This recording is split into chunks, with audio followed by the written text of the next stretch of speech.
Mary Bruce, I want to bring you in on this because we're getting a disturbing report right now. We knew that shots had been fired. That had been confirmed by, among others, the Republican leader of the House, Kevin McCarthy.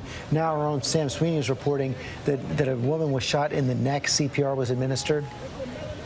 That is our understanding. Our team is reporting that there has been this one woman shot, that she is receiving treatment. But of course, we did hear from Leader McCarthy saying that it was his understanding that shots were also fired. This obviously is all very fluid, but we are getting just a more complete picture of the real chaos and fear inside the Capitol, inside the chamber. And George, all of this is coming, of course, as we are now seeing a growing number of Republicans demanding that the president do more, saying calls for peaceful protests, calls for calm are not enough, that the president has to come out and urge his supporters to back off. We heard Marco Rubio, who often supports the president on many issues, saying that he needs to ask those doing this to stand down, and also urging the president to send more resources, saying there is nothing patriotic about what we are seeing. Another Republican representative, Mike Gallagher of Wisconsin, saying that what we are witnessing, these are his words, are absolute banana republic crap in the United States,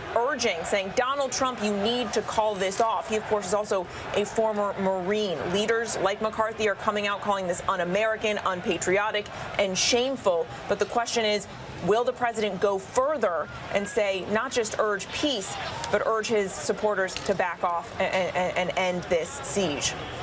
Well, something more is going to have to happen at this point. I want to go to Rachel Scott, who was, Rachel, you were on the scene as you saw this victim being wheeled out? I did, George. It was just right over here. We saw those ambulances rush in, and within 15 minutes, they brought out a woman on a stretcher, rushed her inside. We did see blood gushing from her. Did appear to have a bit of a wound there. They were trying to do CPR, and they drove her away. And I just want to talk about the perspective to give you a perspective of how things have turned here. This area right here, George, this was all blocked off earlier in the day, just a few hours ago. So for these demonstrators, for these protesters to get up to the steps of the Capitol, they had to climb over these gates right here. They had to rush past all of the D.C. police that were here, and then they had to storm up to the steps of the Capitol. They got so close that they were banging on the windows. And of course, we know that they had breached and had gone inside. It is a remarkable scene playing out here. It's tense, it's chaotic. We've actually had to move back because of some of the clashes that we have seen just behind me. We've seen FBI storm inside, as well as D.C. police.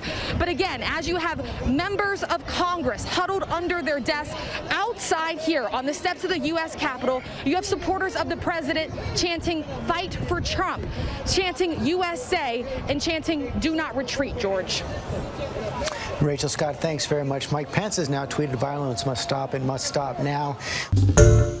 Hi, everyone. George Stephanopoulos here. Thanks for checking out the ABC News YouTube channel. If you'd like to get more videos, show highlights, and watch live event coverage, click on the right over here to subscribe to our channel. And don't forget to download the ABC News app for breaking news alerts. Thanks for watching.